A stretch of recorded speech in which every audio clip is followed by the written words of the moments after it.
Indah Mutia Cahya dan saya Sepia Febrianti bersama kami di Mata Indah.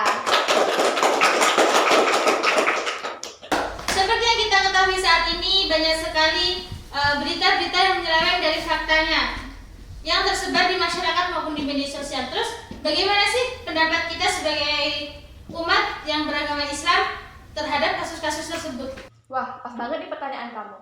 Hari ini kita akan mendatangkan bintang tamu yang akan membahas tentang larangan agama dalam bermedia sosial. Langsung saja kita panggilkan bintang tamu kita yang pertama, yaitu Ilham Rahmat Ramadan.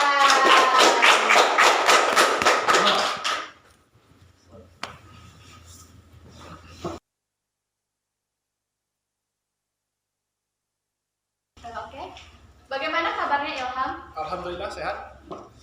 Ilham ini salah satu pengguna media sosial enggak?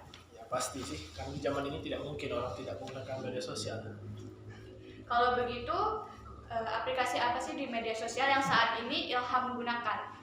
Kalau seringnya sih setiap hari saya sering menggunakan aplikasi seperti Instagram atau Facebook. Nah, kan Ilham ini menggunakan Instagram dan Facebook kan, pasti sering tuh ngelihat berita-berita Yang berseliweran atau gosip-gosip yang sedang berseliweran ya saat ini. Nah, ini dia ada satu berita. Mantan Gubernur Jakarta buktikan ijazah Presiden RI palsu. Ini kan salah satu berita yang lagi hangat ya saat ini. Bagaimana sih pendapat Ilham sendiri tentang berita ini? Ini kan disebutkan bahwa berita palsu. Di sini kita harus mengetahui dulu apa itu berita palsu atau berita hoax kan. Hoax itu diambil dari kata bahasa Inggris yang artinya kebohongan, dan dapat kita simpulkan bahwa berita hoax adalah sebuah berita berisi informasi yang fakta atau datanya sudah diubah sehingga menyebabkan berita itu tidak benar. Dan apa tujuannya? Tujuannya sendiri adalah untuk membuat masyarakat itu tidak nyaman, tidak aman dan kebingungan. Dan di dalam kebingungan itu masyarakat mengambil keputusan yang lemah, kurang yakin, dan bahkan bisa juga mengambil keputusan yang salah. Terus kita kan sebagai umat yang beragama Muslim nih, Islam. Bagaimana sih tanggapan kita sebagai umat yang beragama terhadap berita-berita tersebut? Kan berita hoax itu kan dapat menyebabkan berbagai masalah. Misalkan contohnya, ada sebuah pemimpin perusahaan yang memecat karyawan-karyawannya, dan ada juga seorang pejabat yang tidak dipercaya lagi oleh bawahan-bawahannya atau masyarakat-masyarakat. Di dalam Quran Surat An-Nahl ayat 105 disebutkan, sesungguhnya yang mengada-adakan kebohongan hanyalah orang-orang yang tidak beriman kepada ayat-ayat Allah, dan mereka itulah pembohong.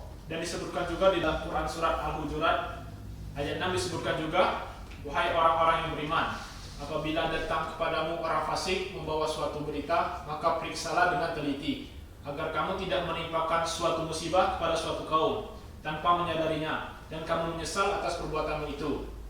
Mungkin ayat ini sangat relevan dengan saat ini ya, karena di zaman ini begitu mudahnya seorang itu menyebarkan berita hoax dari media sosial, seperti contohnya dari Facebook, Instagram, Twitter, dan WA. Di sini Allah Ta'ala memerintahkan kita untuk meneliti dulu berita itu, tidak langsung menyebarkannya. Mungkin saja kita menyebarkannya, mungkin ada musibah yang dapat mengakibatkan suatu orang-orang tertentu atau suatu kaum disebutkannya terjadi musibah gitu. Oke. Menurut Ilham, apa sih penyebab berita hoax yang tersebar di masyarakat saat ini? Mungkin penyebabnya sih dari masyarakat ya, mungkin kurangnya literasi. Kalau dari diri kita sendiri sih, mungkin kita langsung saja men-share-nya tanpa mengetahui sumber-sumbernya dulu. Atau juga mungkin orang kelompok tertentu untuk menjatuhkan golongan-golongan tertentu mungkin. Oke. Terus menurut Ilham, bagaimana sih cara mengatasi hoax yang sedang beredar saat ini? Cara mengatasi sih ada beberapa langkah. Yang pertama, kita jangan terpancing dengan judul-judul yang provokator. Dan yang kedua, kita harus cermati dulu situs tersebut, apakah dari situs resmi atau bukan. Dan yang ketiga, kita harus mengetahui faktanya. Apakah fakta itu sudah disebutkan oleh pemerintah atau misalnya dari Polri atau KPK misalkan contohnya. Dan yang keempat, kita harus mencek apakah foto itu benar ataukah sudah direkayasa. Dan yang terakhir, mungkin saja kita dapat bergabung dalam grup-grup anti hoax. Nah, jadi kalau misalnya pemirsa yang ada di rumah maupun di studio ya, ada suatu berita yang kayak mengganjal gitu ya kebenaran. Kurang pas di hati Kurang pas gitu gitu kan. kan. Maka dicari tahu dulu kebenarannya.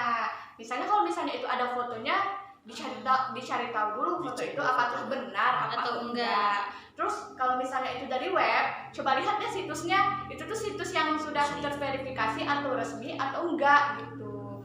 Oke, beri tepuk tangan sekali lagi untuk bintang tamu kita. Baik, kita akan menuju ke bintang tamu kita yang kedua, yaitu akan membahas tentang kegiatan sehari-hari kita yang kita lakukan baik sengaja maupun tidak sengaja. Langsung saja kita panggil bintang tamu kita yang kedua, yaitu Vicky Muzandi.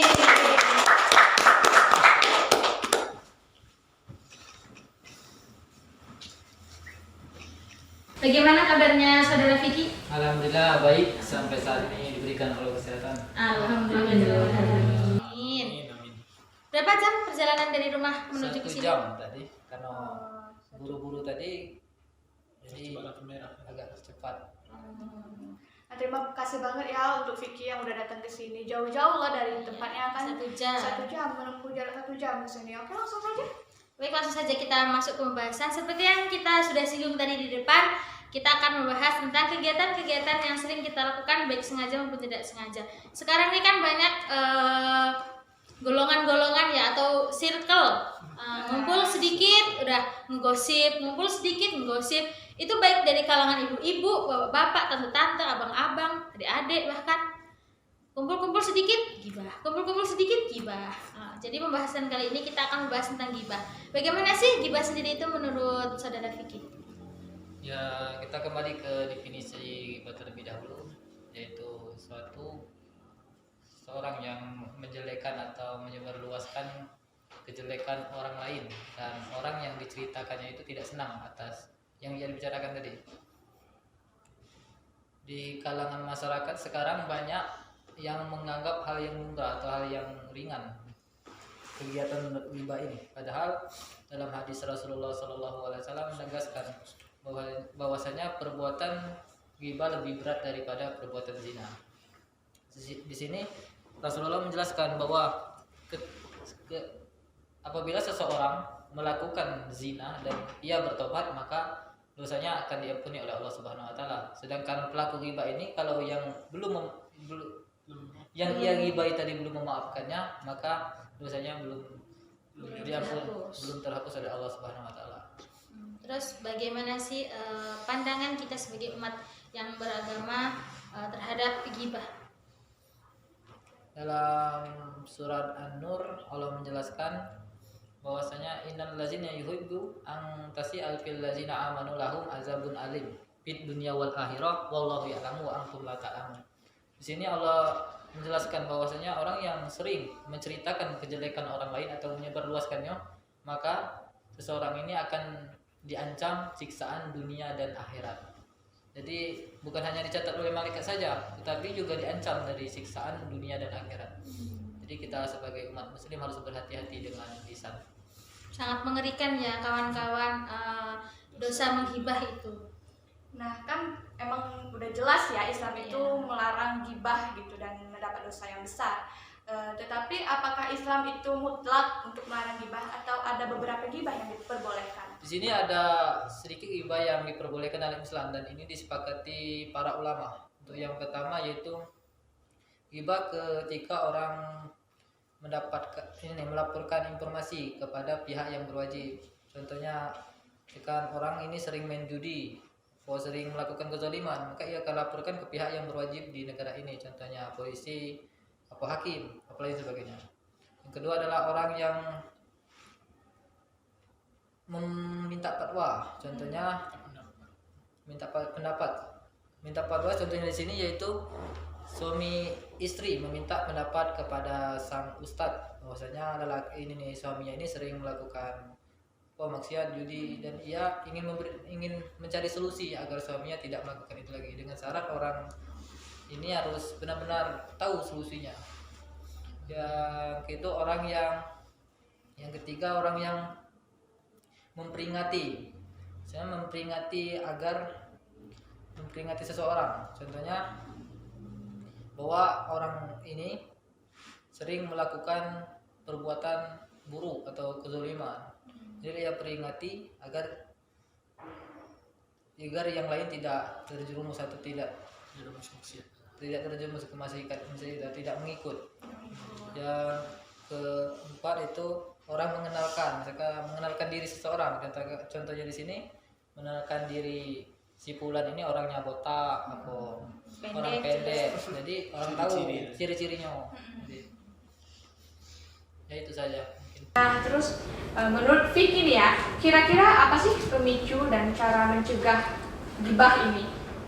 Yang pastinya dalam pendapat saya, kita ingat dulu dosanya. Dosanya kan sudah dijelaskan dalam hadis, dalam Al-Quran sudah jelaskan bahwa melakukan riba itu bukan hanya dosa yang besar, tapi juga diancam siksaan dunia dan akhirat. Kita pikirkan dulu dosanya, apa manfaatnya? Bisa menimbulkan fitnah juga dan bisa memutus tali silaturahmi gitu yang lebih penting. Terus menurut Vicky apa sih pemicu terjadinya gibah ini? Di zaman sekarang pemicu gibah itu yang pertama itu sering terjadinya antara kelompok atau bisa disebut di kalangan sekarang circle. Iya. Circle. Banyak circle-circle. Circle yang kedua membicarakan circle yang ketiga pertama. Jadi itu sebabnya perbuatan gibah ini mudah dilakukan ringan. Nah, hal yang mudah. Ditambah di era medsos sekarang, sekali kita menjelekkan orang lain bisa dilihat oleh semua orang. Itu yang lebih berbahaya di dalam Islam. Jadi kita tuh sekarang harus menjaga selain kita menjaga lisan, kita juga harus menjaga ketikan. Karena sekali kita mengetik, kita mengunggahnya ke media sosial, itu akan mudah sekali untuk tersebar kemana-mana ya. Dan perlu kita ingat juga ya, dosa gibah ini lebih besar dari dosa zina. Tapi jangan juga ya kita menyepelekan zina Gara-gara dosanya gibah itu lebih besar. Bukan seperti itu konsepnya ya. Nah, oke, beri tepuk tangan dong sekali lagi untuk kedua bintang tamu kita pada hari ini. Oke, terima kasih pemirsa yang di studio dan di rumah sudah menonton kami. Dan mungkin cukup sampai di sini kali ya acara kita pada hari ini. Sampai berjumpa lagi dengan kami di Mata Indah.